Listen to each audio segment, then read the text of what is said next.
बिस्मिल्लाहिर्रहमानिर्रहीम। नवाब मोहसिन अल मुल्क डॉक्टर मौलवी अब्दुल हक का जो बाकिया सबक का हिस्सा रहता है वो आगे हम शुरू करते हैं। तकरीर के वक्त मुंह से फूल झड़ते थे, आवाज़ में शरीनी और दिलकशी थी, आवाज़ उनकी मीठी थी। अक्सर लोग जो उनसे मिलने या किसी मामले में गुफ्तगू करने आते तो उनकी जहानत और लियाकत के कायल हो जाते थे, उसको वो मानते थे, तस्लीम करते थे।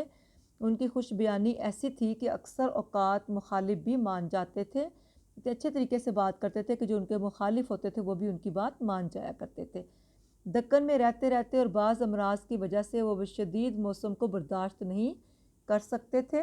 ऐसे ज़माने में वो मुंबई चले आए। बदरुद्दीन तैयब जी सर सैयद अहमद ख़ान के मिशन और अलीगढ़ कॉलेज के बहुत मुखालिफ थे। एक दिन नवाब साहब ने बदरुद्दीन तैयब जी के सामने ऐसी फसाहत वाली, ऐसी वाज़े और पुरदर्द तकरीर की कि दोनों आपदीदा हो गए, दोनों की आंखों में आंसू आ गए और थोड़ी सी देर में उनकी दरीना मुखालफत को हमदर्दी में बदल दिया और एक ग्रां कदर अतिया कॉलेज के लिए उन्होंने उनसे वसूल कर लिया। मुंबई में जब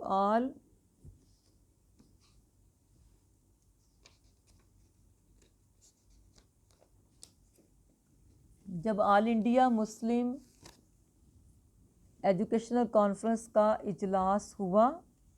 all India Muslim education conference जो है ये 1887 में सर सैयद अहमद ख़ान ने अलीगढ़ में इस कॉन्फ्रेंस की बुनियाद डाली थी और ये मजलिस जो थी, ये जो कॉन्फ्रेंस रखी गई थी, इससे हिंदुस्तान के 6 करोड़ मुसलमानों को तालीमी बहबूद के लिए फ़ायदा पहुँचाना जो है वो इसका मकसद था।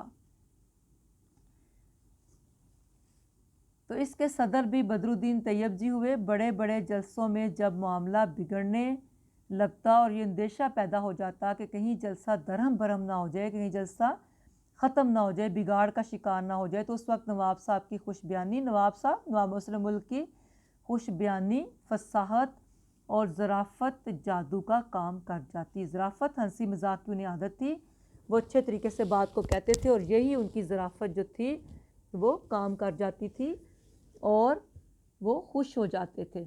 और मुनग़्क़िज़ और मुक़द्दर चेहरे बशाश और शगुफ्ता, और जो लोग नाराज़ होते थे और जो नाखुश चेहरे होते थे वो भी बशाश हो जाते थे, वो भी खुश हो जाते थे और शगुफ्ता हो जाते थे, खिल उठते थे।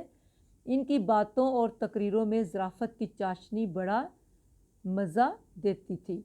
बातों में ज़राफ़त कभी कभी शौक़ी की हद तक पहुँच जाती थी और कभी कभी ज़राफ़त इतनी ज़्यादा होती थी कि वो शौक़ी की हद तक पहुँच जाती थी। दूसरों से काम लेने का उन्हें बड़ा अच्छा सलीका था। वो जैसे मेहर अमेज़ मोहब्बत भरे तरीके से कहते हैं कि इस तरह हिम्मत अफजाई करते थे कि लोग खुशी खुशी उनका काम करते थे। अपने मुलाजमों और मातहतों से भी उनका सलूक ऐसा था कि वो इनकी फरमाइश की तामील ऐसी तनदही से, पूरे शौक़ से, पूरी तवज्जो से करते थे जैसे उनका कोई ज़ाती काम हो और वक्त पर जान लड़ा देते थे। नवाब साहब को मुताले का बहुत शौक़ था। नवाब साहब को मुताले का बड़ा शौक़ था। अखबारात और उर्दू, फ़ारसी, अरबी किताबें बराबर पढ़ते रहते थे।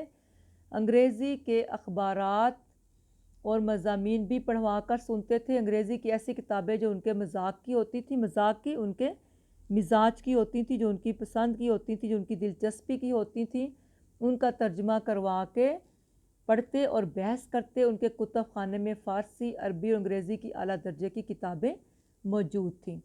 सर सैयद अहमद ख़ान की वफ़ात के करीब ज़माने ही में उर्दू की मुखालफत का आगाज़ हो गया। अगरचे सर सैयद की हालत उस वक्त नाजुक थी तो भी वो इस जवां हिम्मत बुड्ढे ने इसके मुतल्लिक लिखा पढ़ी शुरू कर दी थी, लेकिन उसके बावजूद उन्होंने उर्दू की जो है वो तायद में लिखना पढ़ना जो है वो शुरू कर दिया था। मोहसिन अल मुल्क के ज़माने में मुखालफत ने और ज़ोर पकड़ा। उर्दू की हिफाजत और हिमायत के लिए एक अंजुमन कायम की गई जिसका एक अज़ीमुश्शान जलसा लखनऊ में हुआ। उसमें नवाब मोहसिन मुल्क ने बड़ी ज़बरदस्त और पुरजोश तकरीर की जिसका लोगों पर बड़ा असर हुआ और जोश की एक लहर फैल गई। लोगों के अंदर उर्दू की मोहब्बत जो है वो फैल गई। नवाब मोहसिन मुल्क ऐसी शाहराह पर गामजन रहे, ऐसी शाहराह कहते हैं रस्ते को, ऐसी बड़ी शाहराह बड़ा रास्ता जिस पर वो गामजन थे, वो चल रहे थे, वो डटे रहे, जिसकी दागबेल सर सैयद डाल गए थे, जिसकी बुनियाद सर सैयद अहमद ख़ान ने डाली थी। सैयद के बाद मोहसिन अल मुल्क ने उनके काम को जिस तरह संभाला, निभाया और बढ़ाया, ये उन्हीं का काम था। बुनियाद अगरचे उर्दू की तरक्की की सर सैयद अहमद ख़ान ने रखी थी तहरीक अलीगढ़ की बुनियाद डालकर, लेकिन उस काम को जिस तरीके से संभाला, उसको अच्छे तरीके से निभाया और आगे बढ़ाया, उसको तरक्की दी, ये किसका काम था? नवाब मोहसिन अल मुल्क का। उनके बाद कोई उनकी यादगार बनाए या ना बनाए, कोई उनकी यादगार बनाए या बनाए ना बनाए, कोई उनका मकबरा बनाए या उनकी कोई तारीख़ी तौर पे उनकी यादगार जो है वो बनाए या ना बनाए, लेकिन मोहसिन अल मुल्क का काम उनकी सबसे बड़ी यादगार है।